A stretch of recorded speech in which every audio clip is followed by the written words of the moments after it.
Bonjour, cette semaine Canada 21 revient sur le renforcement de l'aide du Canada à la France au Mali, les oubliés de Buffalo qui se font entendre à Ottawa, le retour de Frédéric Lefebvre en Amérique du Nord, un reportage sur l'Igloo Fest de notre correspondante à Montréal et les rendez-vous à ne pas manquer si vous êtes francophone et que vous résidez au Canada.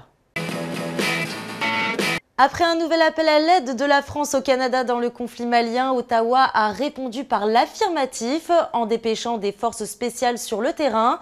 Selon la presse, des équipages des forces canadiennes appuient les avions cargo C-17 qui transportent de l'équipement militaire en guise de soutien aux troupes françaises. Cette mission, qui devait durer qu'une semaine, s'étendra maintenant jusqu'au 15 février.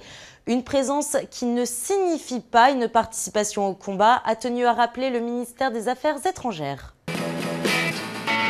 Après Montréal et Québec, le collectif des oubliés de Buffalo s'est rassemblé hier devant le Parlement d'Ottawa pour une nouvelle journée de mobilisation. Objectif, dénoncer encore et toujours la situation de ces 10 207 étrangers, dont de nombreux Français condamnés à attendre leurs autorisations de résidence permanente au Canada, parfois depuis près de 2 ans, suite à la fermeture du centre de traitement régional des dossiers situé à Buffalo, la capitale de l'État de New York aux États-Unis. Pour pallier à ces lenteurs administratives, le CIC, l'organe gouvernement chargé des questions d'immigration au Canada, a promis que la plupart des demandes devaient être traitées avant l'été 2013. Il avait peu fait parler de lui depuis sa défaite aux élections législatives en Amérique du Nord. Le 27 janvier dernier, l'ancien candidat UMP Frédéric Lefebvre a présenté ses vœux par email à ceux qui surnomment l'âme Nord, la communauté française des États-Unis et du Canada, et en a profité pour annoncer le lancement de Nouveaux Horizons, un think tank dont le but est de préparer sur tous les sujets de préoccupation des Français les réformes nécessaires à l'adaptation de notre pays à un monde en profonde mutation. Une première tribune sur la diminution du coût du travail est à lire sur www.nouveau-horizon.fr. Quelques milliers de fêtards ont bravé le froid avec des températures sibériennes pour faire la fête et danser pour se réchauffer à l'occasion de la 7e édition de l'Igloo Fest dans le Vieux-Port de Montréal. Notre correspondante Sarah Gershani y était. Ambiance. Pour le second week-end de l'Igloo Fest, les moins 30 degrés n'ont pas eu raison de la motivation et le courage des festivaliers. Comme chaque hiver, Igloo Fest rassemble des milliers d'amateurs de musique électronique venus danser à la Belle Étoile sur le quai Jacques-Cartier dans le Vieux-Port de Montréal.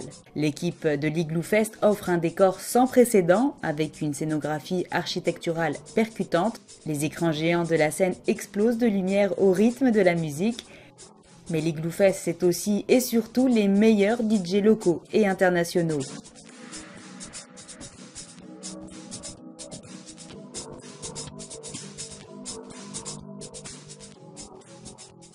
Jeudi 24 janvier, c'est la DJ française Miss Kitty qui a enflammé le vieux Montréal avec sa musique.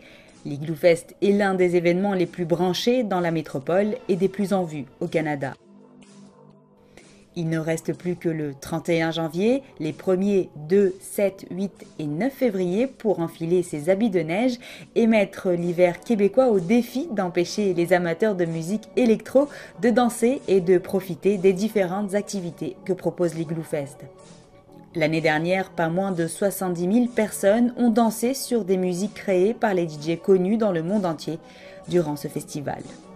Pour plus d'informations sur les heures et les DJ de passage à ce festival, www.igloofest.ca.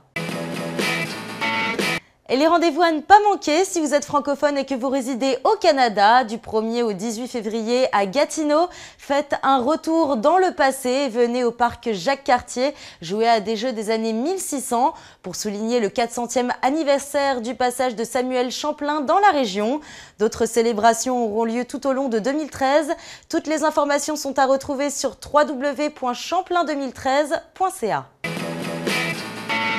Le 9 février à 19 h à Toronto, Ariane Moffat sera sur la scène du Rivoli pour défendre son 5e album Emma.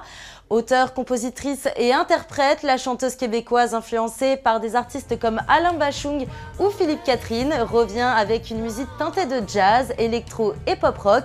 Tarifs et réservations sur le www.rivoli.ca.